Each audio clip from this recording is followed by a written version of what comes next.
आप सभी को जय मसीह की। प्रभु आप सभी को बहुत आशीष दे। आज जो बातें आप पति पत्नी के विषय में आपको बताई जाएंगी बहुत ज़रूरी है। प्लीज़ अपना 10 से 15 मिनट थोड़ा सा समझना। जब तक ये वीडियो है इसको पूरा सुनना। आपकी ज़िंदगी की बातें इसमें हैं कि किस किस कदम उठाने के बाद, किस किस कदम उठाने के कारण आपके जीवन में क्या समस्या आई थी, कोर्ट केस क्यों हुए थे, तलाक क्यों हुए थे, आपको अपने पति से दूर क्यों होना पड़ा, घर में लड़ाई झगड़ा क्यों है, और दुख तकलीफ समस्या बीमारी परेशानी कर्ज श्राप, ये सब चीज़ें क्यों हैं। बहुत बड़ा कारण है। शॉर्ट में बताना चाहूँगा, इन बातों को ध्यान से समझना मेरे भाई और बहनों, क्योंकि बहुत सारी ज़िंदगी के परमेश्वर ने अनुभव दिए हैं और बहुत कुछ दूसरों के अनुभवों से सिखाया है। तो इससे बहुत दिल दुखता है, क्योंकि हम परमेश्वर की आज्ञाओं को जानने के बाद अगर गलतियां करते हैं तो इसमें परमेश्वर की कोई गलती नहीं है, क्योंकि लिखा है पाप की मजदूरी तो मृत्यु है, और आज्ञा ना मानने वालों के जीवन में शैतान काम करता है। और हमारे कर्म है, हमारे कामों के अनुसार ही समझने की कोशिश करना, क्योंकि हमारे जो काम है ना उन्हीं के अनुसार हम मजदूरी में कमाते थे समस्याओं को, लेकिन हमें ऐसा नहीं करना है। और प्रभु ये नहीं चाहता कि हम दुख या समस्या या श्राप में रहें, प्रभु नहीं चाहता। और ध्यान रखना, ध्यान से सुनना इन बातों को। सबसे पहले बताई जाएगी लड़कियों के बारे में कि उनके रिश्ते खराब कैसे होते थे। और एक बात बताना चाहता हूँ, इसमें परमेश्वर ने सिर्फ एक ही रिश्ता बनाया है, आदम और हवा का, मतलब पति और पत्नी का। इसके अलावा कोई और रिश्ता, अगर कोई रिलेशन है तो वो व्यभिचार है। ध्यान से समझना, इसके अलावा कोई और अगर रिश्ता बनाया जा रहा है तो वो व्यभिचार का है। अगर कोई लड़का लड़की आपस में रिलेशन बनाते हैं, अगर उनकी शादी नहीं हुई है तो वो व्यभिचार कर रहे हैं। ध्यान रखना। लेकिन सबसे पहले की ये चेतावनी है, एक पति पत्नी के जीवन में सबसे बड़ा कारण, शुरुआत कहाँ से होती है समस्या की। शुरुआत होने का सबसे पहला कारण ये है, अगर कोई लड़का और लड़की विश्वास में है, लेकिन अगर प्रभु को जानने के बाद भी अगर किसी अन्य जाति में शादी करते हैं, या दिमाग चलाते हैं अपना कि भाई वो लड़का विश्वास तो नहीं करता यीशु मसीह के नाम पर, मैं विश्वास करती हूँ, लेकिन मेरे विश्वास करने के कारण वो प्रभु में आ जाएगा, मैं शादी इस तरीके से कर लेती हूँ, प्रभु में नहीं करती, मैं वैसे कर लेती हूँ, सोमो सो बातें। इंसान ने अपने रिश्तों को बिगाड़ा है ऐसे कर करके। शुरुआत में तो लगता है, क्योंकि शुरुआत में शैतान भी बहुत घुमा फिरा कर मीठी गोली टॉफी देता है। शुरुआत में मीठी लगती है, शुरुआत में सब कुछ सही लगता है, पति भी मान जाता है, पत्नी भी मान जाती है, बहुत अच्छी अच्छी प्यार प्यार की बातें होती हैं, लेकिन उस गोली का असर बाद में होता है। उस गोली का असर बाद में होता है, क्योंकि हमने ऐसी गवाहियाँ सुनी हैं। शुरुआत में लड़का और लड़की ने अपना दिमाग तो चलाया, प्रभु की इच्छा के अनुसार शादी ना करके वरन अपनी इच्छा के अनुसार शादी करी। शैतान ने भी वचन को घुमा फिरा कर पेश करने की कोशिश की, और फिर उसके बाद जैसे उनकी शादियाँ हुई, हमने ऐसी ऐसी गवाहियाँ तक सुनी है, लड़की के पैरों के नीचे नोट बिछा दिए, लेकिन उसके बाद भी लड़की कुछ महीनों बाद ही अपने घर पर बैठी है। लाखों करोड़ों रुपये लगाने के बाद भी अगर कोर्ट केस है, तलाक है, अगर आंसू हैं, अगर लड़का लड़की का दूर रहना है, तो उसमें फ़ायदा क्या है? कोई फ़ायदा नहीं है। इसीलिए ये ज़िंदगी में शादी सिर्फ एक ही बार होती है, इसलिए सोच समझकर कदम उठाना। क्योंकि हमने ऐसी ऐसी गवाहियाँ सुनी हैं, शादी होने के बाद भी उनके ज़िंदगी में कैसी कैसी बातें अपनी आंखों के सामने लोगों ने होते हुए देखी हैं। और हमने ऐसी ऐसी गवाहियाँ सुनी है कि लड़का लड़के ने जब परमेश्वर की इच्छा के अनुसार शादी नहीं की, या परमेश्वर की उपस्थिति में शादी नहीं की, या प्रभु में विश्वास करने के बाद अच्छे से शादी नहीं की, प्रभु की इच्छा के अनुसार नहीं की, तो उसका खामियाजा उनको बाद में भुगतना पड़ा था। कोर्ट केस, तलाक, आंसू, या एक्स्ट्रा अफेयर्स, या कुछ ऐसी बातें जिसके कारण पत्नी को मार पीट कर घर से बाहर निकाल दिया। तो क्यों विश्वास कर रही है? और पत्नी ने जब प्रभु को छोड़ दिया, ये सोचा कि हाँ भाई चला मैं प्रभु को छोड़कर कोई बात नहीं, पति की तो मेरा घर ना टूटे, जैसा मेरा पति कह रहा है वैसा कर लेती हूँ, अगर मेरा पति पूजा पाठ में घुसे तो मैं वही कर लेती हूँ। क्योंकि शैतान इसी तरीके से हावी होता है, प्रेशराइज करता है। ध्यान रखना, कोई मनुष्य बुरा नहीं है, लेकिन वो अंधकार की शक्तियाँ बुरी हैं, जो कमी घटी बीमारी परेशानी लड़ाई दंगे मौत एक्सीडेंट्स के रूप में, कोर्ट कलेश झगड़ा कलेश वाद विवाद के रूप में काम करती थी। बहाने कुछ भी बन जाते हैं, बहाने कुछ भी बन जाते हैं, ध्यान रखना। लेकिन ये बहानों को मौका देने वाला स्वयं इंसान है, मनुष्य एक विश्वासी है। और एक लड़की जब दबाव में आती है, फिर पूजा पाठ करने भी लग जाती है ना, उसके बाद भी इस लड़की के जीवन में सुख नहीं है। क्यों? क्योंकि पूजा पाठ करने के द्वारा ही मनुष्य के जीवन में 4 पीढ़ियों तक श्राप आता है। और श्राप का मतलब आप जानते हो, जो बीमारी बाप को थी वो बीमारी उसके बेटे को, फिर उसके बेटे को, फिर उसके बेटे को। अगर किसी के घर परिवार में किसी का मरने का श्राप था, जवानों में कोई मरता था, फिर वही उसके बेटे, फिर उसके बेटे, उसके बेटे। उसी तरीके से बहुत सारे श्राप ऐसे थे। किसी का कारोबार बंद था, उसके बेटे का कारोबार बंद, उसके बेटे का कारोबार बंद। बाप के ऊपर, दादा के ऊपर कर्जा था, फिर बाप के ऊपर, फिर बेटे के ऊपर, फिर बेटे के ऊपर कर्जा। इसी तरीके से रिश्ते टूट रहे थे, शादियां नहीं हो रही थी सालों पुराने, कई सालों से उसकी भी शादी नहीं हो रही, बेटे की भी शादी नहीं हो रही, फिर उसके बेटे की भी शादियां नहीं हो रही, लड़की नहीं मिल रही, लड़की नहीं मिली, लड़की नहीं मिल रही। ये श्राप होते हैं जो पीढ़ियों तक चले हुए आते हैं। ध्यान रखना, इन श्रापों को तोड़ने का सिर्फ तरीका एक ही है, यीशु मसीह के नाम पर विश्वास करो, पापों की क्षमा मांगो और बपतिस्मा लो। और सारे कामों को, बुरे कामों को, उन अभिलाषा को, उन सब प्रकार के ऐसे कामों को, उन रीति रिवाजों को छोड़ दो जिन कामों के लिए परमेश्वर ने मना किया है। उन कामों को छोड़ दो अगर उन चीज़ों से बचना चाहते हो तो शुरुआत करते हैं। सबसे पहली बात यह है, क्योंकि बहुत सारी बातें प्रभु ने फ़ोन कॉल्स के द्वारा, बातों के द्वारा, लोगों की आंखों देखी अनुभव के द्वारा, जिंदगियों के द्वारा, हमारी खुद की जिंदगियों के द्वारा परमेश्वर ने सिखाई है। इसलिए परमेश्वर का आत्मा अंदर आत्मा में बेचैन करता है कि लोगों को परमेश्वर का ज्ञान नहीं है। अगर ज्ञान है तो लोग चल नहीं पा रहे हैं, लोग बंधुआई में हैं। अगर ज्ञान नहीं है जब भी तो इंसान बंधुआई में है। साफ लिखा है कि परमेश्वर का ज्ञान ना होने से उसकी प्रजा नाश हो रही थी, उसकी प्रजा बंधुआई में जा रही थी। लेकिन उस बंधुआई से निकालने के लिए तरीका एक है। उस तरीके को आज आपके सामने पेश किया जाएगा। ध्यान से सुनना, ध्यान से समझना। सबसे पहले बताया जाएगा लड़कियों के बारे में कि लड़कियों के द्वारा ऐसी कौन सी गलतियां होती थी। मेरी बहन, अगर आप आज सुन रहे हो तो इन बातों को ध्यान से समझना। और मेरे भाई, अगर आप आज इन बातों को सुन रहे हो तो एक दूसरे पर उंगली उठाने से रुक जाना, एक दूसरे के अंदर कमी ढूंढने से पहले रुक जाना, क्योंकि ताली एक हाथ से नहीं बजती है। थोड़ा सा खमीर पूरा गुदा आटा खराब कर देता है। भले ही चाहे आपकी पत्नी गलत है, अगर आप सही हो ना तो आपको उनको माफ़ करना है। भले ही चाहे आप जितने भी गलत हो, अगर आपकी पत्नी सही है तो आपकी पत्नी को आपको माफ़ करना है। मेरी बहन, आपको भी अपने पति को माफ़ करना है, क्योंकि लिखा है जिस मनुष्य को आज हम देखते हैं अगर हम उससे प्रेम नहीं रखते तो जिस परमेश्वर को आज हम नहीं देखते तो उससे कैसे प्रेम रखेंगे। यहाँ पर साफ प्रेम की बातें प्रकट हो जाती है, क्योंकि लिखा है कि मनुष्य अगर अपने भाइयों से ही प्रेम करे, अगर अपने भाइयों को ही नमस्कार करे तो उसमें कौन सी बड़ी बात है। हमें अपने शत्रुओं से प्रेम करना है। इससे प्रकट होगा कि हाँ, हमारे अंदर परमेश्वर का प्रेम है और अनंत जीवन हमारे अंदर है। तो शुरुआत करते हैं लड़कियों की बातों को लेकर। एक पत्नी की ऐसी कौन सी गलतियां होती थी जिसके कारण उसका रिश्ता टूटता था।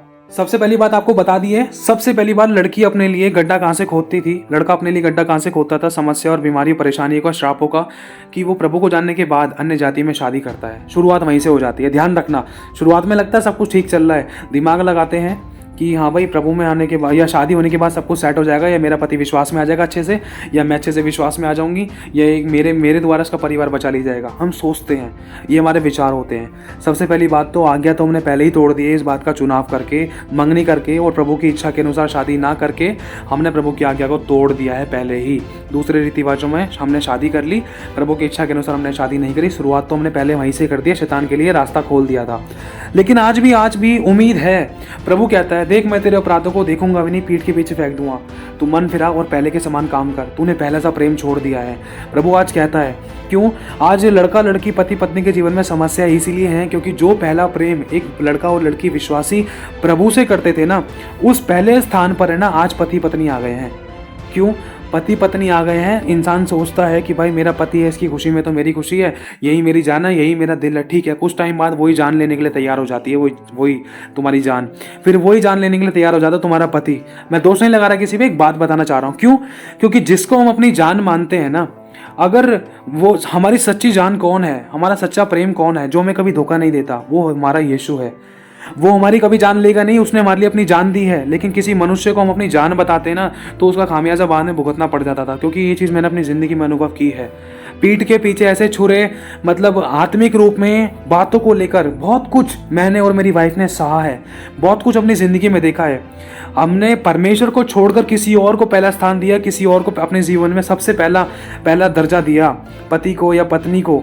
ध्यान से समझना। तो हमने धोखे ही मिले हैं, ठोकर ही खाई थी।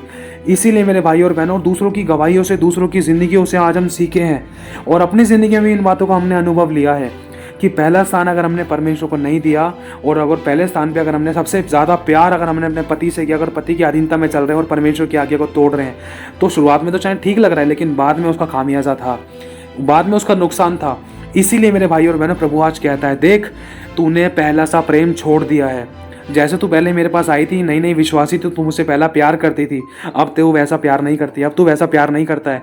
पहले तुम मुझे समय देते थे, मुझसे बात करते थे, मेरा वचन पढ़ते थे, आराधना करते थे, लेकिन अब तुम मेरे पास कब आते हो? जब तुम्हें ज़्यादा दुख होता है ना, जब तुम्हें तुम्हारा प्रेमी सताता है, जब उसके बाद तुम मेरे पास आते हो। तुम्हारा पहला प्रेमी मैं था, इसलिए जब तुम्हारे जीवन में कोई दुख नहीं था, लेकिन आज तुमने किसी और को प्रेमी बना लिया ना, तो सोचो तुम्हारा शत्रु बनकर कौन खड़ा है। तो मेरे भाई और बहनों, इन बातों को समझना। दो कारण बता दिए आपको। सबसे पहला कारण ये है कि अन्य जाति में शादी करना, अपना दिमाग चलाकर, धीरज ना धरना, प्रभु के हाथ में ना सौंपना। प्रभु ने जब हमें जीवन दिया है, आदम के लिए हवा बनाई है, हवा के लिए आदम बनाया है, तो क्या वो नहीं देगा? वो हमें कुंवारा नहीं रख सकता? ध्यान रखना, सबसे पहला तो वही हमारा दूल्हा है, सबसे पहला वही हमारा पति है, वही हमारा पिता है, वही हमारा परमेश्वर है, वही हमारा उद्धार करता है, वही हमारा छुड़ाने वाला है, वही हमारा आंसू पोंछने वाला है। ध्यान रखना, जो आंसू देता है ना, वो हमारा प्रेमी नहीं है। वो एक तरीके से टेम्परेरी है, लेकिन उससे पहले हमारा आंसू पोंछने वाला हमारा प्रेमी है। अगर आज आपके जीवन में कोई भी ऐसी समस्याएं हैं जिस पर आपने भरोसा किया है, सब जगह से दरवाजे बंद हो चुके हैं, जिस पर आपने भरोसा किया है, विश्वास किया, जिसको आपने अपना कुछ माना है, तो प्लीज़ उस पर से उम्मीद उठाकर सिर्फ परमेश्वर पे लगाओ। आज नहीं तो कल प्रभु ज़रूर आपके जीवन में बेस्ट करेगा। लेकिन लिखा है, हाय उस पर जो सहायता पाने के लिए संसार की ओर जाता है, हाय उस पर जो अपना ध्यान मनुष्य की ओर लगाकर मतलब उसकी ओर ताकता कि उससे कुछ मिल जाए। लेकिन धन्य है वे जिन्होंने अपना ध्यान परमेश्वर पे लगा रखा है, उसकी ओर लगा रखा है और उसकी ओर ताकते हैं। वो कभी शर्मिंदा नहीं होंगे, उनके मुंह कभी काले नहीं होंगे। इसीलिए ध्यान रखना। और दूसरा रीज़न आपको बता दिया है कि हम जो पहला प्रेम करते थे परमेश्वर से, वो पहले प्रेम की जगह हमने अपने पति को, अपने बॉयफ्रेंड को, अपने गर्लफ्रेंड को रख दिया है। पहला प्यार उनसे ज़्यादा करने लगे, प्रभु को छोड़ दिया। प्रभु के साथ हल्की फुल्की कभी कभी चुटकी में हल्की फुल्की प्रार्थना कर ली तो कर ली, बाकी हाँ तू कौन और मैं कौन, हम ज़रूरत के टाइम पर हम प्रभु को याद करने वाले लोग हैं। ये दूसरा कारण था कि जीवन में समस्याएं क्यों थी। और तीसरा कारण लड़की के जीवन में, अब ध्यान से सुनना, लड़की के जीवन में ऐसे कौन सी बातें होती थी जिसके कारण उसका परिवार और रिश्ता टूटता था, खराब होता था या समस्या उत्पन्न होती थी। तीसरा कारण ये है, जब एक लड़की की शादी हुई अन्य जाति में, एक विश्वासी की शादी एक अविश्वासी से हुई, और हुआ क्या, शुरुआत में सब सही चल रहा है, लेकिन वो लड़की अगर अपने मायके की तरफ पीछे मुड़ मुड़ कर देख रही है, पहला स्थान अपने परमेश्वर को देने के बाद, चलो अगर पहला स्थान अगर परमेश्वर को दे रही है या नहीं भी दे रही है, लेकिन फिर भी अगर वो अपने मायके की तरफ बार बार चक्कर मार रही है, बार बार फ़ोन मिला रही है, बार बार हालचाल पूछ रही है, बार बार उनसे मतलब चुपकी पड़ी है, गुड़ की तरह चुपकी पड़ी है। मालूम है आपको कि ज़्यादा मीठे में ही चींटी लगती है। वो अपना खुद का घर नहीं देख रही है, वो बार बार मायके को फ़ोन कर रही है, हालचाल पूछ रही है, खाना पीना, उठना बैठना, चलना फिरना सब कुछ उनसे शेयर कर रही है। ना तो अपने पति के घर को देख रही है और ना तो अपने जिस घर में वो रह रही है उस परमानेंट एड्रेस के पीछे नहीं भाग रही है, वरन उस टेम्परेरी एड्रेस के चक्कर में पड़ी हुई है जहाँ से वो आई है। ध्यान से समझना, बार बार पीछे मुड़ मुड़ कर देखना, सारी बातें उनसे शेयर करना, पति ने क्या किया, क्या कमाया, क्या दिया, क्या लिया, क्या नहीं लिया, क्या घर में आ रहा है, कितना पैसा दे रहा है, कौन प्यार कर रहा है, कौन नहीं कर रहा है, कौन सता रहा है, कौन झूठ बोल रहा है, कौन चुगली कर रहा है, कोई गाली गलौज कर रहा है, किसने कैसे कपड़े दिए, किसने नहीं दिए। ये सारी बातें जब शेयर होती है ना, तो चुगली निंदा के द्वारा ही शैतान काम करता है। ध्यान से समझना। फिर ऐसी ऐसी बातें आती है भड़काने को लेकर, दोष नहीं लगा रहा किसी पे, लेकिन समझना इन बातों के अनुभव हैं हमारी ज़िंदगी में, और दूसरों के द्वारा भी हम दूसरों की ज़िंदगी से हमने सीखे हैं कि किस कारण रिश्ते टूटते हैं। समझना, एक शादीशुदा लड़की की मैरिड लाइफ कैसे ख़राब होती थी, बर्बाद कैसे होती थी। सबसे पहला कारण लड़की का वो खुद ही है, अपनी गलतियाँ। जिस घर को वो छोड़कर आई है ना, उस घर की ओर ताकती है और आगे चलती तो है, सामने की तरफ चलती रहती है, लेकिन उसका सर पीछे की तरफ घुमा हुआ है। तो ठोकर नहीं खाएगी तो क्या होगा। अपने परमानेंट एड्रेस को नहीं देख रही, अपने पति के घर को नहीं देख रही, क्योंकि वचन में लिखा है कि देख, चाहे कैसी भी बात हो, अपने पिता और अपने भाई के घर पे मत जाना, और अपने ही घर पर रहकर परमेश्वर की बाट जोना और उसी की ओर ताकना, तब दूल्हा तेरे रूप की चाह करेगा। और ये भी लिखा है कि पति और पत्नी के बीच में कोई तीसरा व्यक्ति ना आने पाए, चाहे वो सास हो, चाहे वो अपना बाप हो, चाहे कोई परिवार का हो, चाहे बच्चा हो, चाहे कोई रिलेटिव हो, चाहे कोई रिलेशन हो, चाहे पति के घर का हो, चाहे पत्नी के घर का हो, कोई भी हो, चाहे मायके का हो, चाहे ससुराल का हो। किसी को इतनी अहमियत मत देना कि अपना रिश्ता खराब हो जाए। परमेश्वर प्रेम करने के लिए मना नहीं कर रहा है, प्रेम सबसे करना है, लेकिन एक बात कहना चाहता हूं, जो बातें भेद की हैं उनको भेद बनाकर रखना है अपने पेट के अंदर। ध्यान रखना, जो बातें भेद की नहीं है उनकी बात अलग है, लेकिन जिन बातों से किसी के जीवन में जलन उत्पन्न हो सकती थी, या कोई चुगलीखोरी शुरुआत हो सकती थी, या किसी का घर परिवार रिश्ता नाता टूट सकता था, या किसी का दिल दुख सकता था, या किसी की बुराइयां छुपी थी, ऐसी बातों को आपको अपने पेट के अंदर छिपा के रखना है। अगर आपने अपने पेट का भेद देना किसी को शुरू कर दिया, ध्यान रखना, आप अपने लिए गड्ढा खोद रहे हो, अपने लिए आंसू खोद रहे हो। आप किसी दूसरे की चुगली नहीं कर रहे हो, आप अपने लिए चुगली करने के लिए 4 लोगों को खड़ा कर रहे हो। इस बात का ध्यान रखना। समझनी, सबसे पहली बात यही है कि बार बार अपने मायके को फोन करना, बार बार मायके की तरफ जाना, मम्मी पापा से बातचीत करना, बार बार माँ के घर भाग जाना, बार बार भाई के घर भाग जाना, सबसे बड़ी गलती एक औरत की यही है। कितनी बार भागोगे? किसी दिन उन्होंने भी जब वहां से भगा दिया ना, तो फिर कहाँ जाओगे? और फिर पति का मुंह खुलेगा ना, इसी कारण खुलेगा, बार बार अपनी माँ के घर भाग देती है, अब कहाँ जाएगी तू, अब तो तेरी हालत ऐसे बिगाड़ दूंगा। समझ रहे इन बातों को? ये छोटी बात नहीं है, बहुत बड़ी बातें हैं। सबसे पहली बात, पत्नी को अपने ही घर में रहकर, चाहे कितना भी पति खराब था, उसको सही करना है। सही करना लिखा है कि हे नारी, तू नहीं जानती तू अपने कुल का उद्धार करा लेगी, पत्नी के विश्वास से पति बचाया जाएगा। कि हे नारी, वचन में लिखा है नारी ही पुरुष की रक्षा करेगी। नारी पुरुष की रक्षा करेगी।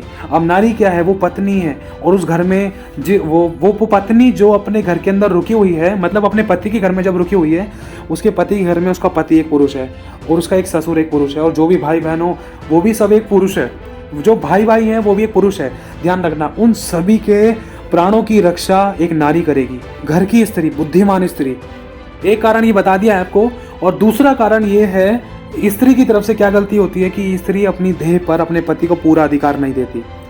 ध्यान से समझना, एक स्त्री अपनी देह पर पति को पूरा अधिकार नहीं देती। चाहे पति शादी से पहले ही गलत और गंदे काम करता था, चाहे शादी के बाद भी गलत और गंदे काम कर रहा था, लेकिन उसके अंदर सबसे बड़ा रीजन एक पत्नी भी है। पत्नी भी है, और पत्नी पति के अंदर अगर उंगली उठा रही है, अगर उसके अंदर कोई कमी ढूंढ रही है, तो यह भी बहुत बड़ी गलती है। खासकर एक विश्वासी लड़की को ऐसे काम नहीं करने हैं। अगर एक विश्वासी लड़की अपने पति के अंदर कोई बुराई, कोई कमी ढूंढती है, चाहे व्यभिचार कर रहा है पति, चाहे कितना भी गलत था पति, तो उस समय भी पत्नी अगर पति को और इसके अंदर दिलासा दे रही है, चल जा, मैं नहीं कर रही, तेरे साथ मैं रिलेशन नहीं बनाऊंगी, जब तू जा भारी कर, जा भारी कर, अब जा, मेरे को तेरे से बात नहीं करनी, तू तलाक दे दे, कोर्ट केस कर ले, ये कर ले, वो कर ले, मतलब माँ की बहन की गाली बकना, बुराइयां करना, दोष लगाना, कमी निकालना, पति के सर को खुद नीचा करती है पत्नी। ध्यान से समझना, ऐसे टाइम पर एक बुद्धिमान स्त्री क्या करेगी, वो घुटने टिकाएगी, अकेले में एकांत में अपने पिता से प्रार्थना करेगी। वो अपने गलत शब्द अपने मुंह से नहीं निकालेगी, वो अपने पति के बारे में गलत भविष्यवाणियां नहीं करेगी कि मेरा पति ये करता है, ये वो करता है। ठीक है। दूसरी गलती ये है जिसके कारण पति बाहर मुंह मारता है कि लड़की पत्नी के मुंह से गलत कन्फेशंस होते हैं और पत्नी अपनी देह पर अधिकार नहीं देती है, पत्नी को पूरी तरीके से अधिकार नहीं देती है। तभी तो पति के जीवन में व्यभिचार का गंदा आत्मा काम करता है। समझना, लिखा है पति को, परमेश्वर ने पति के बारे में क्या रखा है कि तेरी पत्नी के स्तन तुझे सर्वदा आनंदित करते रहे, सुंदर सामर्णी जैसे। परमेश्वर सब कुछ जानता है, उसको पता है हमारे जीवन में किस किस कारण व्यभिचार हो सकता था और पति को कहाँ कॉन्सेंट्रेट करना है। और दूसरी तरफ ये लिखा है कि जो पराई स्त्री को छुएगा वो दंड से ना बचेगा। अब सोचो कितनी खतरनाक बातें हैं। तो इसीलिए परमेश्वर सब बातें जानता है एक पति और पत्नी के मन की, इसलिए उसने ऐसी ऐसी बातें, गहरी गहरी बातें खोलकर साफ बता रखी हैं कि पति को अपने मन में किसी थर्ड स्त्री के बारे में, किसी दूसरी लड़की के बारे में गलत सोचना भी नहीं है। अगर सोच लिया तो पाप कर दिया, लेकिन वो सोचने में मजबूर क्यों हो रहा है? क्योंकि उसको अपने घर में ही उसको संतुष्टि नहीं मिल रही है, वो अपनी पत्नी के साथ अच्छा रिश्ता नहीं बना पा रहा है, जिस रिश्ते को बनाने के लिए परमेश्वर ने पति और पत्नी को अलाउ किया है। क्योंकि पति और पत्नी का बिछौना जो होता है वो पवित्र होता है। अगर उस बिछौने पर कोई और दूसरा रिलेशन बन रहा है तो वो पाप है और व्यभिचार कहलाता है। व्यभिचार के कारण दंड आता है, व्यभिचार के कारण श्राप आते हैं। व्यभिचार का पाप, व्यभिचार का श्राप 10 पीढ़ियों तक रहता है। अगर बाप ने व्यभिचार किया तो बेटा भी करता है, बेटे ने किया तो उसका बेटा भी करता है। लेकिन अगर ये श्राप तोड़ दिए जाएंगे तो वो श्राप वहीं खत्म हो जाता है। ध्यान से समझना। एक और कारण क्या है कि पत्नी का घर क्यों बिगड़ता है, कि पत्नी अपने पति के बारे में बुराइयां करती है, नेगेटिव कन्फेशन करती है। ये हो रही है विश्वासी पत्नी के बारे में बात हो रही है। ध्यान से समझना, जो लड़की प्रभु को जानती है, जो लड़की प्रभु को नहीं जानती वो भी इन बातों को समझ सकती है, क्योंकि कन्फेशन है, शब्द तो शब्द है, चाहे कोई विश्वासी बोले चाहे अविश्वासी बोले। लेकिन एक विश्वासी बोल रही है तो ये बहुत गलत बात है। हम विश्वासियों के लिए बहुत गलत बात है, क्योंकि हम विश्वासियों को मालूम है, हम विश्वासियों को मालूम भी होना चाहिए। अगर हम नए विश्वासी तो बात अलग है, लेकिन अगर हम परमेश्वर के इस वचन को जानते हैं कि हम जैसा बोलेंगे वैसा हो जाएगा, हमारी जुबान में जीवन और मृत्यु दोनों है। अगर हम गलत अंगीकार कर रहे हैं तो उसमें हमारी गलती है, और परफेक्ट कोई भी नहीं है। लेकिन आज हम इन गलतियों को मान लें और छोड़ दें और इनको छोड़ने के लिए तैयार हो और इन पर काम करें तो प्रभु जरूर प्रसन्न होगा और माफी करेगा और आगे भी बढ़ाएगा और सब कुछ ठीक भी करेगा। क्योंकि वो जानता है मेरे बच्चे अपनी तरफ से कोशिश कर रहे हैं, तो वो अपना हाथ क्यों नहीं बढ़ाएगा सही करने के लिए। क्यों? अब ध्यान से समझना कि ये एक और कारण क्या है, पत्नी का घर परिवार क्यों बिगड़ता है, कि पत्नी अपने शब्दों पर कंट्रोल नहीं करती है। अपने जेठानियों, अपनी दौरानियों, अपने घर परिवार, अपने फैमिली मेंबर्स, अपने आस पड़ोस को ना चुगलियाँ करती है कि मेरा पति दारू पीता है, मेरा पति शराब पीता है, मेरा पति व्यभिचारी है, गंद बकता है, इसको वहाँ बंद करवाना है, इसको ये ऐसा काम करता है, वैसा काम करता है, झूठ बोलता है, चुगली निंदा करता है, दोष लगाता है, बुराइयाँ करता है, ये लड़कियों के साथ बार बार रिलेशन बना के आता है। पत्नी ऑटोमेटिकली अपने सर को गंजा कर रही है, क्योंकि लिखा है पत्नी का सर पति है और पति का सर है मसीह, और मसीह कलीसिया का सर है। ध्यान रखना मेरे भाई और बहनों, ये बहुत ज़रूरी बातें हैं। अगर आप अपने पति की इस तरीके से बुराइयां कर रहे हो तो ऑटोमेटिकली आप अपने पति की इज्जत मान सम्मान को पैरों तले रौंद रहे हो और दूसरों के सामने भी अपने पति को नीचा कर रहे हो। आप अपने पति का सर को गंजा कर रहे हो और अपने भी सर को गंजा कर रहे हो एक तरीके से, क्यों? क्योंकि सोच कर देखो इस बात को लेकर कि अगर आप अपने पति के बारे में सारी बातें, चाहे आपका पति कितना भी भला था, कितना भी बुरा था, अगर सारी बातें अपनी पेट के अंदर ना रखे वरन उगल रहे हो, कभी कहाँ कभी कहाँ कभी कहाँ, अगर ये उल्टियाँ हो रही हैं तो इसका इन्फेक्शन कितना हो सकता है, समझ के देखना। अगर ये बातें अगर आप किसी को बोल रहे हो तो क्या वो व्यक्ति आपके पति को ठीक कर सकता है या नहीं?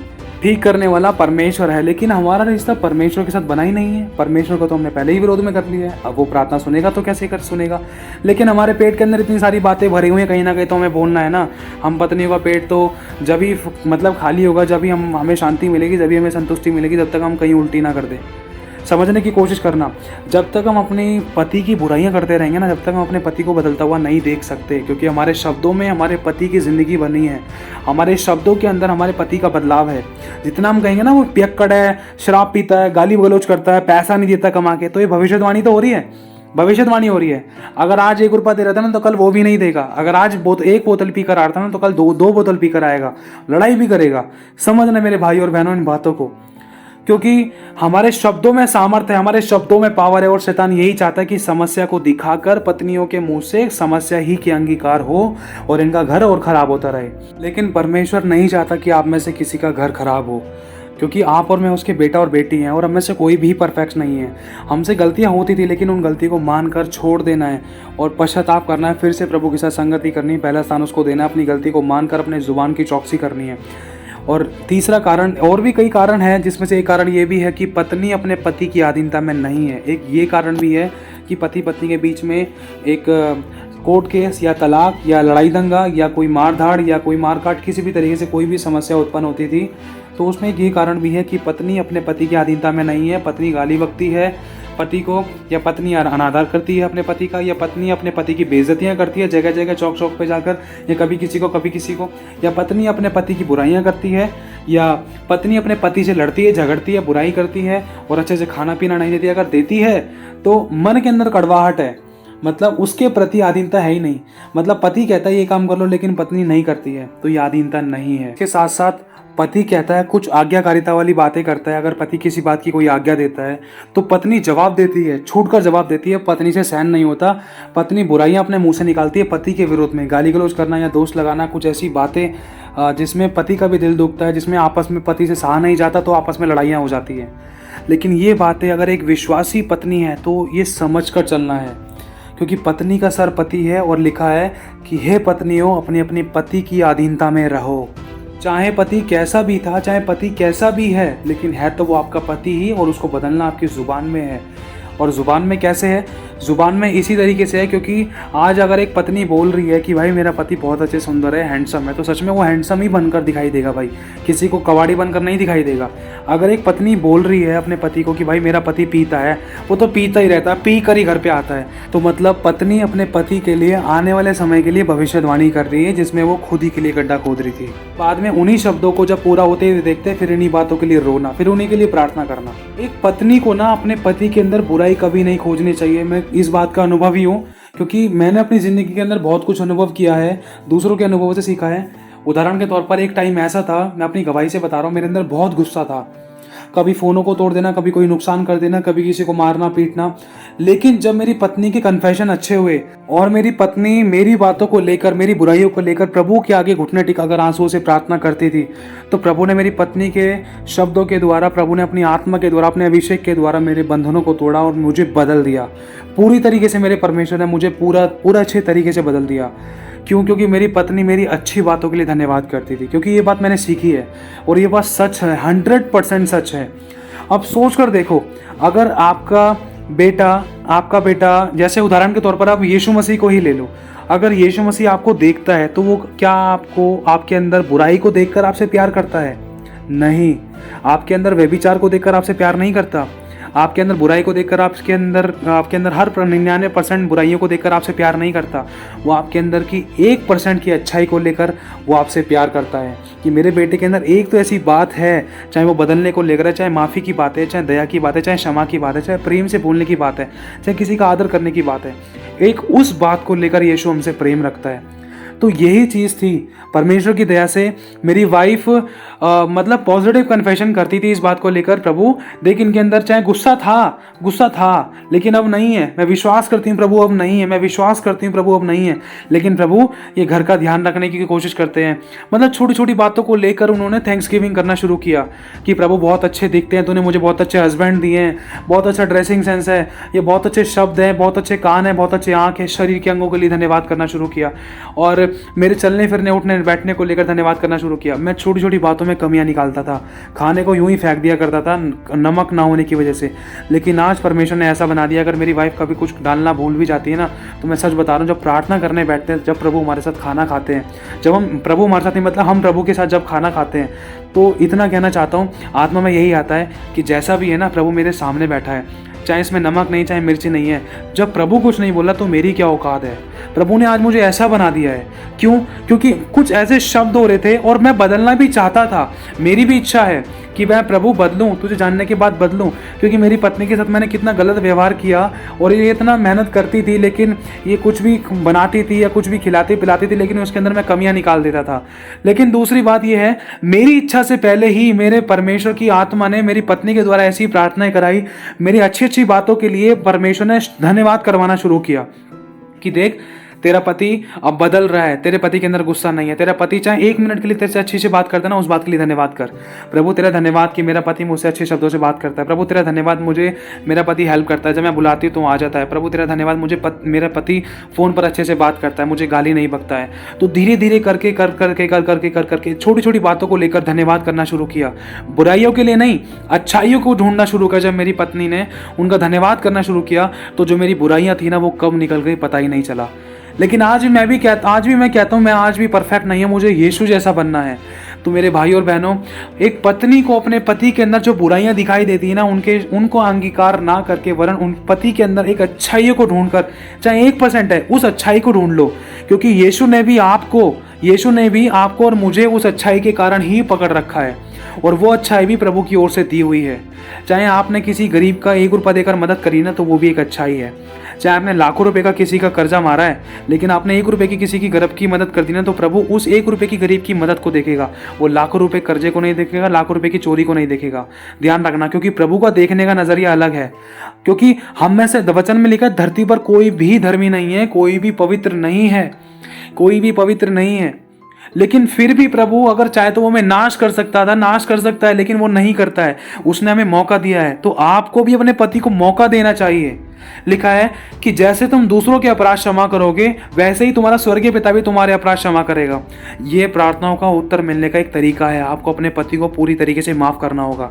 आपने अपने पति को पूरी तरीके से माफ नहीं करा है कि मेरा पति मुझे मारता है, पीटता है, गाली गलौज करता है, दोष लगाता है, बुराई करता है, घर से निकाल देता है, लड़ाई करता है, कर्जा ले रखा है, किराया नहीं देता है, या पी कर दंगा करता है, दूसरों के साथ गलत तरीके से सोता है, रिलेशन बनाता है, मेरे होते हुए भी ऐसे काम करता है, वैसे काम करता है। इन बातों को लेकर अगर आप मन के अंदर बैठे हो लेकर, तो समझ लेना कि आपने पूरी तरीके से माफ़ नहीं करा है। अगर इन बातों को लेकर आप बार बार झगड़ते हो, गड़े मुर्दे बार बार उखाड़ते हो, तो माफ़ नहीं करा है।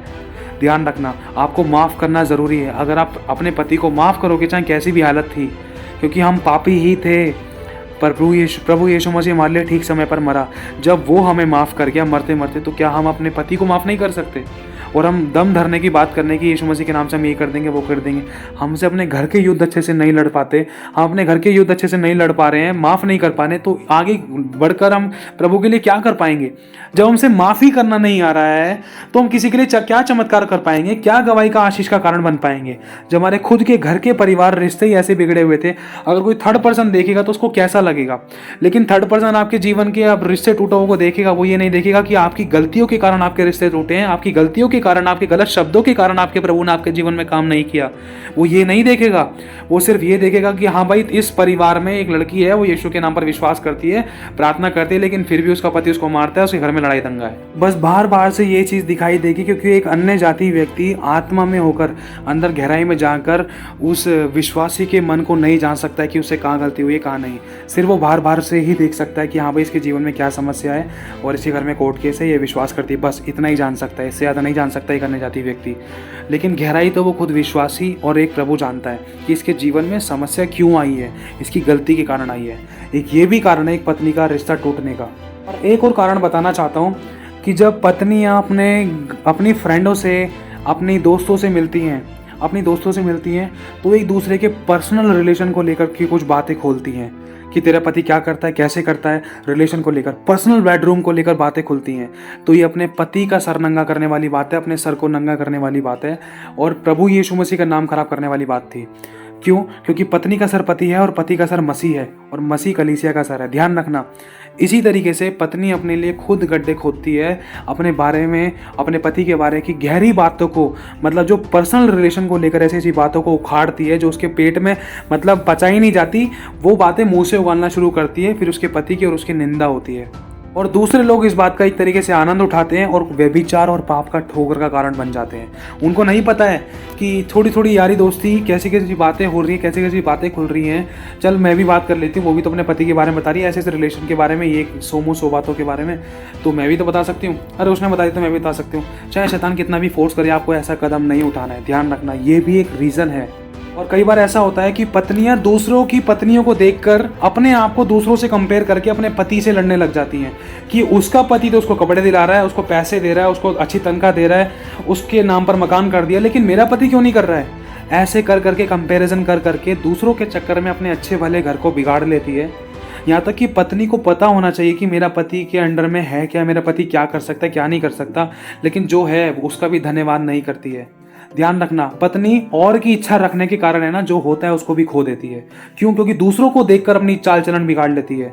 और एक सबसे बड़ा रीजन ये है कि अगर पत्नी सही चल भी रही है तो उसका पति बाहर मुंह क्यों मार रहा है। ध्यान से समझना, अगर पत्नी सही चल रही है तो उसका पति बाहर मुंह मारने का कारण ये है, सबसे बड़ा कारण ये है कि प्रभु की इच्छा के अनुसार शादी नहीं करी। पहला ये है। और अगर शादी करी है तो इसमें दूसरा रीज़न ये है कि पत्नी का प्रेम जो परमेश्वर के साथ पहले था उसमें डिस्टेंस आ गया है। पत्नी की जो पत्नी का पहला स्थान था वो परमेश्वर की जगह पति बन गया है।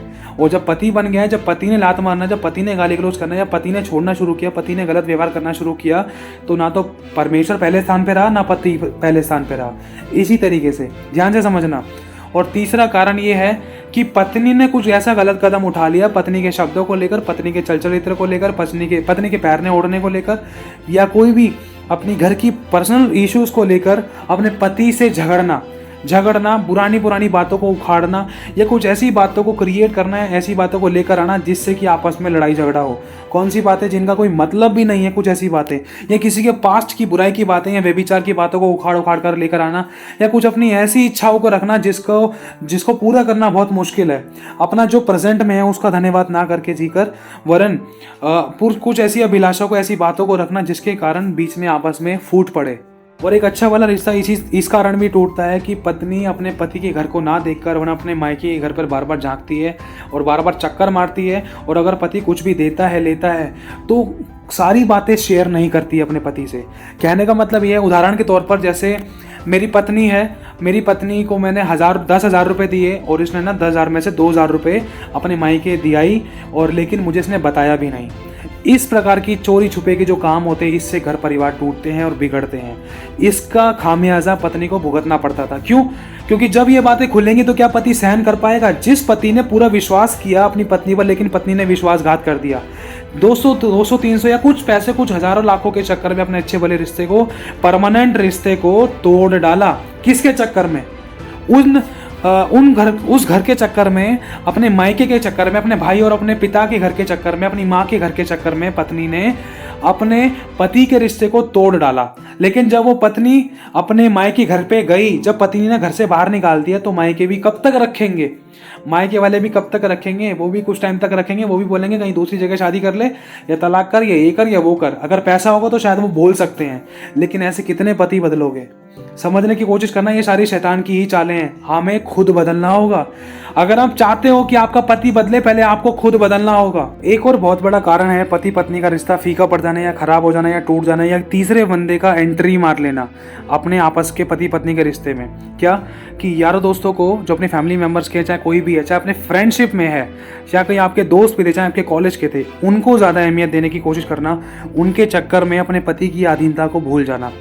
ड्रेसिंग सेंस को लेकर, या पति ने किसी बात के लिए आज्ञा दे दी है कि भाई आपको ये नहीं करना है, लेकिन फिर भी पत्नी किसी दोस्तों यारों फ्रेंडशिप के या किसी गली फैमिली मेम्बर्स के चक्कर में उस पति की आज्ञा को तोड़ रही है, तो मतलब पति का विश्वास मतलब पत्नी पर से हट रहा है। अपना खुद विश्वास पत्नी कमज़ोर कर रही है, अपने पति का विश्वास तोड़ रही है, और जो पति पत्नी के बीच में रिश्ता है उसको कमज़ोर करने का कारण बन रही है। क्यों? क्योंकि दूसरे के चक्कर में, सिर्फ टेम्परेरी खुशी आनंद के चक्कर में, 1-2 दिन की खुशी के चक्कर में अपने परमानेंट रिश्ते के ऊपर जो कुल्हाड़ी मारी जा रही है वो पत्नी की तरफ से मारी जा रही है। एक ये कारण भी है कि जिन फैमिली मेंबर्स रिलेटिव्स के चक्कर में आपने पति से बैर किया है ना, तो वो लोग आपको अपने घर में नहीं रखेंगे, वो लोग आपके टूटे हुए रिश्ते को नहीं जुड़वाएंगे, वो लोग आपकी हर समय मदद सहायता नहीं करेंगे। उन लोगों के चक्कर में अपने परमानेंट रिश्ते को कभी भी खराब मत करना। और एक और बात है, और भी कई कारण हैं, बहुत सारे कारण हैं, लेकिन एक कारण ये भी है कि पत्नी अपने पति की इच्छा को जानने की कोशिश नहीं करती कि मेरे पति को पसंद क्या है। जो उसको पसंद है उनको उस बातों में, उन कामों के अंदर खुश करने की कोशिश करो। क्यों? क्योंकि पत्नी ने जैसी शादी हो गई, पत्नी ने पति की इच्छा को जानना ही कम कर दिया है, उसकी पसंद और नापसंद को जानना ही कम कर दिया, उससे पूछना ही कम कर दिया, उसके दुख सुख को बांटना ही कम कर दिया है। मतलब उसके अंदर बुराइयां ढूंढ ढूंढ कर उसको बुरा भला कह कहकर उसको सोना जगाना, खाना पीना देना, वापस भगा देना, बस यही रेगुलर कॉपी पेस्ट चल रहा है रेगुलरली। लेकिन कुछ भी ऐसे बदलाव नहीं आ रहे पत्नी की तरफ से जिसमें कि पति अपने दिल की बातों को शेयर करे, जिससे कि पति पत्नी के बीच में बहुत सी जो गहरी गहरी जो छुपी हुई बातें थी उनका खुलासा हो, ताकि एक छोटी सी फुंसी बहुत बड़ी बीमारी ना बन जाए। अगर उसको शुरुआत में ही पकड़ लिया जाए, और पकड़ी कैसे जाएगी वो समस्या जब आपस में आप बातचीत करोगे, दीन और नम्र बन के अपने आप को छोटा बनाकर जब आप बातचीत करोगे, शून्य बनकर आप अपने पति के साथ बैठोगे, चाहे आपका पति कितना भी बुरा था, आप अपने आप को बिल्कुल 0 शून्य नम्र और दीन करके माफ़ी मांगते हुए दीनता नम्रता के साथ अगर आप उनकी ज़रूरत को पूछोगे, आप उनकी समस्याओं को पूछोगे, तो आपका पति क्यों नहीं पूछेगा। लेकिन आपको शैतान बैठने ही नहीं दे रहा है। ध्यान से समझना, आपको शैतान आपस में बैठने और बातचीत ही नहीं करने दे रहा है, आपको एक दूसरे की गहरी बातों को निकालने का मौका ही नहीं दे रहा है। शुरुआत आप अपनी तरफ से करो, और लेकिन सब कुछ करने से पहले प्रार्थना ज़रूर करो कि प्रभु आज मैं अपने पति से बात करूं और वो मुझसे अच्छे से बात करने पाए। हर काम को प्रार्थना से करो, सुबह उठते के साथ ही प्रार्थना करो, रात को सोने से पहले फैमिली प्रेयर करो। और अगर आप प्रार्थना नहीं कर रहे हो तो शैतान को मौका मिल सकता है, पता नहीं क्या आपने चाहे बात अच्छी कही हो लेकिन सामने वाले को बुरी लग जाए। इसीलिए हर बात को, हर काम को प्रार्थना से करो। एक विश्वासी और बुद्धिमान स्त्री यही करती है, अपने आप को 0 शून्य नम्र और छोटा बनाते हुए हर बात को बुद्धि से और तरीके से बोलना कि सामने वाले को बुरा ना लगे।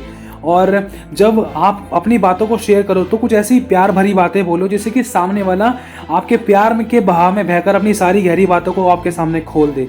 लेकिन आपको अपने पति की बातों को, उनकी बुराइयों का ढोल किसी के आगे नहीं बजाना है। अगर आप अपने रिश्ते को अच्छा मजबूत करना चाहते हो तो आप सोच कर देखो कि आपको ये टाइम मिलता है कि आज आप अपने पति के साथ बैठ सकते हो, बातचीत कर सकते हो, उनके अपराधों को ढांप सकते हो। और क्या आप अपने पति की इन सारी बुराइयों को ख़त्म करना चाहते हो? अगर आप चाहते हो तो आपको उनके साथ बात करना ज़रूरी है, उनकी पसंद और नापसंद जानना ज़रूरी है, उनको गिफ्ट्स दो, उनसे बातचीत करो, उनके लिए खाना पीने के बारे में पूछो। छोटी छोटी बातों के अंदर आप उनका दिल जीत सकते हो कि आपको क्या खाना है, क्या पसंद है। प्यार से बात कीजिए, प्यार से ट्रीट कीजिए, प्यार से समझिए, समझाइए। आपके हुए बदले हुए जीवन को देखकर ही आपका पति बदलेगा, इस बात का ध्यान रखना। यदि आप ही तड़की भड़की और अगर लड़ाई दंगा कर रहे हो तो आपका पति नहीं बदल सकता।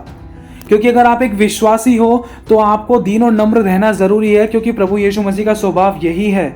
अगर आप खुद बदले हुए हो ना तो आपके बच्चे, आपके पति आपको देखकर ही बदलेंगे, क्योंकि ऐसा इस बात का भी जिंदगी में अनुभव परमेश्वर ने हमें अपने जीवन में दिया है, दूसरों के जीवनों से सिखाया है।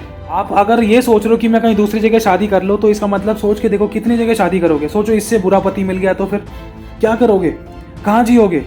तो यही चीज़ है, अपने युद्ध को अपने घर में ही लड़ना है, अपने पति के घर को छोड़कर अपनी माई के, अपने भाई के, अपने बाप के घर पे नहीं जाना है। सिर्फ अपने पति के घर पे ही रहना है, वरना नींद नम्रता से पेश आना, अपनी गलतियों को करेक्ट करना है। जितना आप अपने आप को ठीक करोगे और प्रभु के आगे आंसू बहाओगे, मैं कह रहा हूँ आपको ज़्यादा समय नहीं लगेगा आपके पति के अंदर बदलाव आने में। ध्यान रखना, क्योंकि पति के अंदर बदलाव आने का सबसे बड़ा कारण आपके हाथ में है।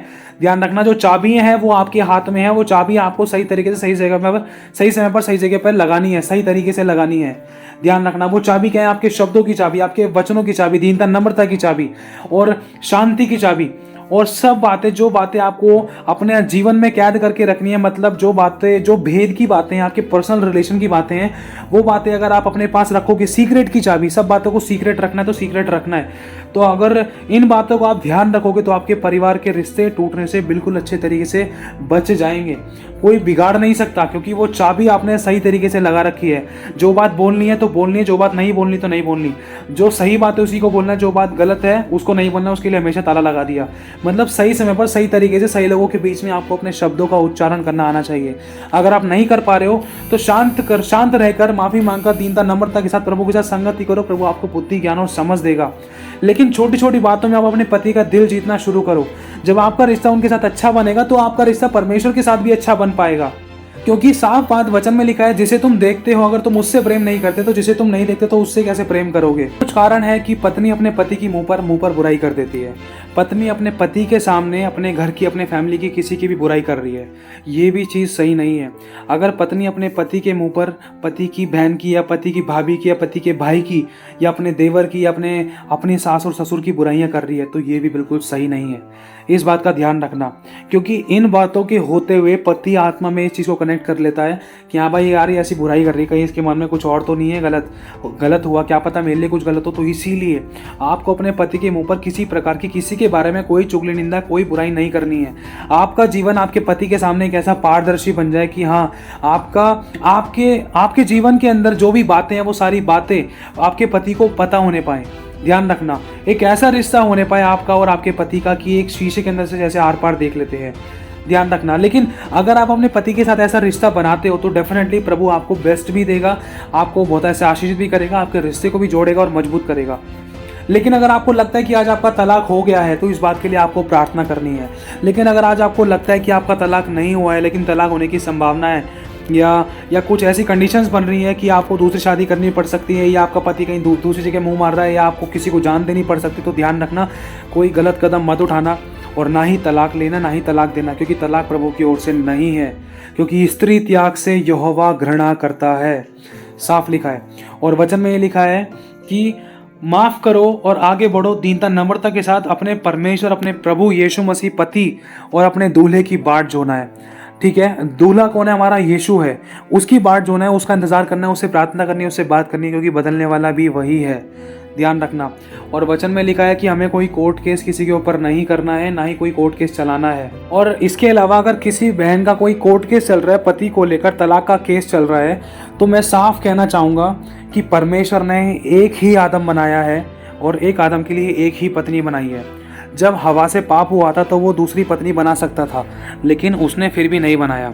परमेश्वर ने आदम से ये नहीं कहा चल भाई आदम चल कोई बात नहीं, इस हवा ने फल खा लिया, इसने मतलब आगे को तोड़ दिया, कोई बात नहीं मैं तेरे लिए दूसरी पत्नी बना देता हूँ। नहीं, ध्यान रखना मेरे भाई और बहनों इन बातों का। ये छोटी बात नहीं, बहुत गहरी बात है, क्योंकि परमेश्वर ने एक पत्नी के लिए एक ही पति बनाया और एक पति के लिए एक ही पत्नी बनाई है। तो अगर आपका कोई कोर्ट केस चल रहा था तो उसमें आपको दिल से प्रभु से प्रार्थना करनी है और उस पति को बदलने की क्षमता आपके अंदर है। क्योंकि ऐसी बहुत सारी गवाहियाँ आपने सुनी भी होंगी, क्योंकि हमने भी सुनी है। 27 साल टूटे हुए रिश्ते, जो पति पत्नी आपस में एक दूसरे को सामने मुंह पर बात करना पसंद नहीं करते थे, एक दूसरे को देखना पसंद नहीं करते थे और एक दूसरे के साथ रहना सोना पसंद नहीं करते थे, चाहे एक ही घर में रहते हो लेकिन फिर भी नहीं, चाहे भले ही दूर दूर देश विदेशों में, चाहे दूसरी देश शहर कंट्रियों में रहते हो, लेकिन फिर भी एक दूसरे के सामने रहना बिल्कुल ही पसंद नहीं है। और इतना 36 का आंकड़ा कि कोई किसी से बात नहीं करना चाहता कि तू मेरे घर पे मत आई, मैं तेरे घर पे नहीं आऊँगा। लेकिन ऐसे ऐसे रिश्ते परमेश्वर ने सिर्फ चुटकियों में जोड़े हैं, प्रार्थना के द्वारा जोड़े हैं। जब पति पत्नी ने अपनी गलतियों को माना है, जब पत्नियों ने अपनी गलतियों को माना है, तो प्रभु ने सदा के घमंड का कारण भी ठहराया है, आश्चर्य कर्म किए हैं। और जिन लोगों ने बेइज्जतियाँ की थी, जिन लोगों ने बुराइयाँ की थी, उन लोगों की आंखें फटी की फटी रह गई कि ऐसा भी कर सकता है इनका परमेश्वर। ध्यान रखना मेरे भाई और बहनों, मेरी बहनों, ये आपके हाथों में है कि आप क्या चाहते हो। और व्यभिचार के अलावा आप अपने पति को तलाक दे भी नहीं सकते। अगर व्यभिचार कारण है तो ही आप अपने पति को तलाक दे सकते हो। अगर व्यभिचार कारण नहीं है और उसका कोई सबूत नहीं है तो आप तलाक नहीं दे सकते। अगर बिना व्यभिचार के कारण आप तलाक दे रहे हो तो यह व्यभिचार कहलाता है। ध्यान रखना मेरे भाई और बहनों, अगर आप बचना चाहते हो व्यभिचार से, परमेश्वर नफरत करता है। व्यभिचार से बचना चाहते हो तो बिना व्यभिचार के कभी किसी को तलाक मत देना। और पहली बात, तलाक तो परमेश्वर की दृष्टि में मतलब घृणित है, घृणा करता है। यहोवा स्त्री त्याग से घृणा करता है। परमेश्वर ने साफ कह दिया है, पर पति पत्नी को कोई अलग ना करे। और जब आप अपने और अपने पति के बीच में परमेश्वर को रखोगे ना, पहला स्थान परमेश्वर को दोगे। अगर आप दोनों पति पत्नी अपने बीच में परमेश्वर को रखोगे, पहला स्थान परमेश्वर को दोगे और सब कुछ जो भी कुछ कर रहे हो प्रार्थना से करोगे, तो किसी के बाप में दम नहीं है कि कोई आपके नाते पर, आपके रिश्ते पर, आपके परिवार पर उंगली उठाए।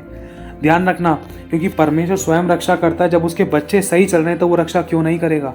और अगर आप में से कोई ऐसा है कि किसी का तलाक होने को था, तो प्लीज़ इस बात के लिए दिल से प्रार्थना करें कि कोई किसी का कोई कोर्ट केसेस वगैरह, कोई किसी का तलाक ना होने पाए। अगर मेरी बहन आप सुन रहे हो तो आप ऐसे दूसरी पत्नियों के लिए प्रार्थना करो कि प्रभु कोई और बहन है अगर किसी का तलाक होने वाला था तो उसका तलाक ना हो। आप दूसरों के लिए भी प्रार्थना करो और अपने लिए भी प्रार्थना करो, और तलाक से हमेशा इनकार कर दो कि भाई मुझे तलाक नहीं चाहिए। प्रभु से प्रार्थना करो, प्रभु आपके पति को बदल कर लेकर आएगा, प्रभु आपको भी बदलेगा। और शुरुआत सबसे पहले आपको अपने जीवन में ही करनी है। अगर आपको इन बातों पे यकीन नहीं है ना, बस मैं इतना कहना चाहता हूँ, आज ही से इन कामों को करना शुरू करो। अपने आप को बदलो, अपने शब्दों पर नियंत्रण करो, अपने पति के साथ समय बिताओ, उनसे बातचीत करो, उनकी पसंद और नापसंद पूछो, जैसा वो कह रहे हैं वैसा करो, क्योंकि आपके साथ रिश्ता निभाने कोई दूसरा नहीं आएगा, आपका पति ही है। आपको पानी पिलाने वाला, आपको रोटी खिलाने वाला परमेश्वर की दया से परमेश्वर ने आपको पति दे रखा है। ध्यान रखना, घर का हेड है, वो हेड है। जैसे एक शरीर के अंदर सर होता है ना, अगर सर का संतुलन बिगड़ जाए तो पूरी शरीर एक तरीके से पैरालाइज हो जाता था, उसी तरीके से घर का हेड है एक पति। तो हेड को हेड के तरीके से काम करने के लिए पत्नी को अपनी तरफ से प्रार्थना से पुश करना और प्रार्थना से प्रेशराइज करना और अपने आप को प्रार्थना में, वचनों में, आत्मा में बढ़ाना जरूरी है। ध्यान रखना, जितना हो सके पत्नी अपने पति के लिए प्रार्थना से अपने पति को ऊपर उठाए, जितना हो सके उतना प्रार्थना से अपने पति को ऊपर उठाए और हर एक बात के लिए धन्यवाद करे। और पति के जीवन में बदलाव लाने का कारण सिर्फ एक पत्नी ही है। ध्यान रखना, अगर पत्नी सही चल रही है, ईमानदार है, परमेश्वर का भय माननी है, बुराई से बैर कर रही है, सच्चाई खराई का, पवित्रता का जीवन जी रही है और अपने पति की अधीनता में है और दीनता नम्रता के साथ अपने पति के सामने पेश आ रही है, तो पति बिल्कुल सही चलेगा और बदलेगा भी। कोई दुनिया की ताकत नहीं रोक सकती पति को बदलने के लिए, क्योंकि लिखा है राजा को अमन नालियों के समान यहोवा के हाथ में रहता है, तो परमेश्वर जिधर चाहे वहाँ मोड़ देता है। जब पत्नी अपने पति के मन को बदलने के लिए प्रार्थना करेगी या पति के बिहेव को बदलने के लिए प्रार्थना करेगी, दीनता नम्रता के साथ उसकी आज्ञा का पालन करते हुए, तो परमेश्वर ज़रूर बदलेगा, क्योंकि परमेश्वर बेचैन हो जाता है अपने बच्चों की आंखों में आंसू देखकर। ध्यान रखना, लेकिन अगर पत्नी ही अपने पति की मृत्यु का कारण, पाप का कारण, ठोकर का कारण, व्यभिचार का कारण बन रही है और अगर गाली गलौज कर रही है, दोष लगा रही है, बुराइयां कर रही है और अगर मुंह तोड़ जवाब दे रही है पति को मुंह पर, उसकी बेइज्जतियां कर रही है या अपने घर का ढोल बाहर बजा रही है, तो उसके अंदर पत्नी ही अपने घर को खराब करने का कारण बन रही है। लिखा है कि एक बुद्धिमान स्त्री ही अपने घर को बनाती है, लेकिन एक मूढ़ स्त्री उसको अपने ही हाथों से ढा देती है। साफ लिखा है। बहुत ज़्यादा ऐसे केस सुनने में आते थे कि शादीशुदा लड़का और लड़की है, मतलब पति पत्नी है, उसके बाद भी एक्स्ट्रा अफेयर्स के कारण एक बात बताना चाहता हूँ। कई सारे कारण आपको बता दिए हैं। परमेश्वर के साथ साथ सही से ना चलना, पहला स्थान परमेश्वर को ना देना, या मूर्ति पूजा में लग जाना, या परमेश्वर की इच्छा के अनुसार शादी ना करना, या पहले ही व्यभिचार कर देना, और भी कई सारे रीजन्स हो सकते हैं, है ना। बहुत सारे रीजन्स हो सकते हैं जिसके कारण पति बाहर मुंह मारता है। अपने आप को मेंटेन ना रखना, और दूसरी बात है अपनी पति के साथ अच्छा रिश्ता ना बनाकर वरन एक डिस्टेंस बनाना और बार बार गड़े हुए मुर्दों को उखाड़ना और लड़ाई झगड़ा करना और अपने आपस में फूट पाड़ना, आपस में एक दूसरे का विरोधी बनना और किसी दूसरे के चक्कर में, दूसरे के घर परिवार वालों के चक्कर में, दूसरों को खुश करने के चक्कर में अपने पति के साथ रिश्ता खराब कर लेना, अपने पति की अधीनता में ना रहकर वरन उसके विरोध में हो जाना, अपने पति के लिए विश्वासघात उत्पन्न करना। इसी कारण पति बाहर मुंह मारता है, बाहर संतुष्ट होने के लिए जगह ढूंढता है, बाहर खुशियों ढूंढता है, बाहर अपने शरीर को संतुष्ट करने के लिए प्लेसेस ढूंढता है, लड़कियों को ढूंढता है। इसीलिए अब सोच कर देखो, जो चीज़ उसको घर में नहीं मिल रही है वो बाहर तो ढूंढेगा ही। क्यों? क्योंकि अब एक पति को परमेश्वर ने पत्नी के लिए बनाया है, लेकिन जब पत्नी अपने पति के ठोकर का कारण बन रही है तो पति कहाँ जाएगा? जब परमेश्वर ने एक पति पत्नी को आपस में रिलेशन बनाने के लिए उनको एक पवित्र बिछोना दिया है कि सिर्फ पति पत्नी ही ये रिलेशन, ये रिश्ता बना सकते हैं, शारीरिक संबंध बना सकते हैं, लेकिन इसके अलावा पति अगर कहीं बाहर मुंह मार रहा है उसके अंदर एक पत्नी भी कारण है कि पत्नी अपने पति के दिल के पूरी तरीके से करीब नहीं है और गहरी बातों को जानती नहीं है। और दूसरी बात यह है कि पत्नी ने परमेश्वर की इच्छा के अनुसार शादी नहीं की है, और इसके कई सारे कारण आपको बता दिए हैं। लेकिन अगर शादी हो गई है उसके बाद की बात है, अब वो ये है कि पत्नी ने अपने पति के साथ एक अच्छा सा अंडरस्टैंडिंग नहीं बनाई है। क्योंकि बार बार जब अगर पत्नी जान चुकी है कि मेरा पति बुरा है, पहले से ही व्यभिचारी था या व्यभिचार करता है अभी भी, तो उन्हीं बातों को लेकर अगर पत्नी अपने पति से लड़ रही है तो वो अच्छा रिश्ता नहीं उत्पन्न कर सकती है। क्योंकि पत्नी को ढांपना होगा, जब तक वो नहीं ढांपेगी तब तक नई तरीके से शुरुआत नहीं हो सकती है। पत्नी को ढांपना होगा, यही तरीके हैं, क्योंकि इसके अलावा कोई और तरीका है ही नहीं। बिना मतलब में व्यभिचार का कारण बनने तो परमेश्वर हमारी प्रार्थना को भी नहीं सुन सकता। अगर हम अपने पति के जीते जी पति के व्यभिचार का कारण बन रहे हैं तो हमारी प्रार्थना परमेश्वर सुन नहीं सकता है। और व्यभिचार का कारण हम खुद बन रहे हैं, क्योंकि अभी तो कहने का मतलब यह है शादी हो चुकी है लेकिन पति घर के अंदर शारीरिक संबंध ना बनाकर, चाहे बना भी रहा है लेकिन फिर भी बाहर किसी और के साथ संबंध बना रहा है, तो उसके अंदर हमारे प्रेम के अंदर ऐसी कहाँ कमी है, वो हमें जांचना है, परखना है। लेकिन अगर आपको लगता है कि आपने प्रेम में कोई कमी नहीं छोड़ी, लेकिन फिर भी एक बार अपने आप को जांचना। परफेक्ट नहीं है, हमसे बहुत सी बातों को लेकर गलतियां हो जाती थी। जैसे एक बेटा अपनी माँ की सारी इच्छाओं को नहीं जानता है, उसी तरीके से एक पत्नी को भी अपनी इन चीज़ों के अंदर चेक करना है कि क्या कोई ऐसी बात है जो मैंने अपनी पति की इच्छा को पूरा नहीं करा है। अगर नहीं है तो उसके अंदर मैं अपने आप को लेकर आऊँगी। अब ये मत सोचना कि मैंने अपनी तरफ से सब कुछ करके देख लिया, अब तो हो ही नहीं सकता। नहीं, मैं कह रहा हूँ आज भी उम्मीद है। चाहे आपने अपनी तरफ से पूरा 100% करके देख लिया, अपनी तरफ से बेस्ट किया, मैं फिर से कह रहा हूँ अपनी तरफ से दोबारा से बेस्ट करें और अपने पति को मौका दें और माफ़ करें और आगे बढ़ें। अगर आप रिश्ता चाहते हो तो परमेश्वर ज़रूर करेगा, क्योंकि परमेश्वर ने किया है, वो झूठा नहीं है, वो सच्चा है। लेकिन कई बार ऐसा होता था कि शैतान है ना बार बार औरत के विश्वास को डगमगाने के लिए, तोड़ने के लिए कुछ ऐसी हरकतें उत्पन्न करता था जिससे कि औरत का विश्वास टूटे और उसके मुंह से पाप हो या कोई गलत कदम उठाए। तो प्लीज़ आपसे रिक्वेस्ट है, मैं आपके आगे हाथ जोड़कर विनती करता हूँ कि प्लीज़ कोई भी गलत और गंदा कदम मत उठाना जिससे कि परमेश्वर का दिल दुखे या आपका रिश्ता और ख़राब हो, क्योंकि शैतान यही चाहता है। आप शैतान का काम मत करना और शैतान का काम आसान भी मत करना। प्लीज़ आपसे रिक्वेस्ट है, ध्यान रखना, प्रभु ज़रूर बदलेगा। मैं कह रहा हूँ मेरे अंदर भी 636 कमियाँ थी, प्रभु ने बदला। मैं आज भी कहता हूँ कि मैं परफेक्ट नहीं हूँ, ध्यान रखना, हम में से कोई परफेक्ट नहीं है, लेकिन परमेश्वर एक हमारी उम्मीद है, वो हमारे विश्वास और आशा का दाता है, वो हमारी आशा और विश्वास को टूटने नहीं देगा। उसने कहा है, आज वो आपसे कहता है, मेरी बहन देख, तेरी आशा फिर कभी ना टूटेगी, देख तू फिर कभी लज्जित ना होगी। मन फिरा और मेरे पास वापस लौटा, अपने हिस्से का काम कर और पत्नी को डरते कांपते हुए अपने पति की अधीनता में रहना है। आपको जैसे जैसे आप पति की अधीनता में चलते जाओगे, जैसे जैसे पति के साथ एक अच्छा रिश्ता बनाते जाओगे, छोटी छोटी बातों में उससे बातें करोगे, छोटी छोटी बातों को लेकर उससे शेयर करोगे, अपनी अच्छाई और अपनी पसंद और नापसंद उससे शेयर करोगे, या अपने पति की बातों को पूछो कि तुम्हें क्या पसंद है, क्या खाना है, तुम ये कपड़े पहने करो। छोटी छोटी बातों को जब आप उनके साथ उनके करीब जाओगे तो 100% परमेश्वर आपके पति को ज़रूर बदलेगा। क्योंकि जो आपके पति के हृदय में जो भी थोड़ी सी जगह खाली थी, कि जो जगह आप भर नहीं पाए थे उन भले कामों के द्वारा, उन शब्दों के द्वारा, उन अच्छी बातों के द्वारा, जो आप नहीं भर पाए थे, जो आप अपना 100% नहीं दे पाए थे, लेकिन उस 100% की जगह शैतान ने अपना काम करने की कोशिश करी थी, व्यभिचार में डालने की कोशिश करी आपके पति को, या किसी और लड़की के साथ रिलेशन बनाने की कोशिश करी। जैसे जैसे आप अपने आप को बदलोगे तो वो जो आपके पति के हृदय में जो थोड़ी सी जगह थी जिसमें शैतान ने काम कर रखा था, वो जगह परमेश्वर क्लीन करेगा और क्लीन कर भी देगा, 100% करेगा। क्यों? क्योंकि जब आप अपने हिस्से का काम परमेश्वर की इच्छा के अनुसार करने की कोशिश कर रहे हो, माफ कर रहे हो और आगे बढ़ रहे हो, और पति की अच्छाई के लिए धन्यवाद कर रहे हो, पति के लिए प्रार्थना करने में लॉली नहीं हो, अपने शब्दों पर नियंत्रण कर रहे हो, और छोटी छोटी बातों में पति से बातचीत कर रहे हो, प्रेम की बातें कर रहे हो, अपनी बातों को बता रहे हो, पति की दुखों को, पति की समस्याओं को पूछ रहे हो और गड़े मुर्दों को नहीं उखाड़ रहे, तो इन्हीं बातों के कारण, भलाई की बातों के कारण आपके पति के हृदय में जो थोड़ी सी जगह थी ना जिसपे शैतान ने कब्जा कर रखा था, वो शैतान का कब्जा वहां से हट जाएगा और आपकी जगह आपके पति के दिल में पूरी 100% कंप्लीट हो जाएगी। समझना मेरे भाई, मेरे बहनों, इन बातों को ध्यान से समझना मेरी बहन, क्योंकि ये बातें आपको जानना ज़रूरी है। जैसे उदाहरण के तौर पर 100% में से आपके पति के दिल में 60% आपने अपनी तरफ से बेस्ट करने की कोशिश करी, लेकिन पूरा 100% आप जगह नहीं बना पाए, लेकिन 40% जो रह गया था उसमें शैतान ने काम करने की कोशिश करी, या बुरी अभिलाषाएं डाल दिया, शराब डाल दिया, नशा डाल दिया, या लड़की के साथ कोई दूसरा रिलेशन डाल दिया। तो उन चीज़ों को खाली करना आपके हाथों में है, कि उस 40% वाले हिस्से को आपके पति के हृदय में जो है उसको आप अपने प्रेम की बातों से कैसे भरो, वो आपके हाथों में है। तो प्लीज़ आप इन बातों का ध्यान रखना। अगर किसी बात का बुरा लगा तो मैं क्षमा चाहता हूँ, बस इस बात का ध्यान रखना, कोई कभी गलत कदम मत उठाना।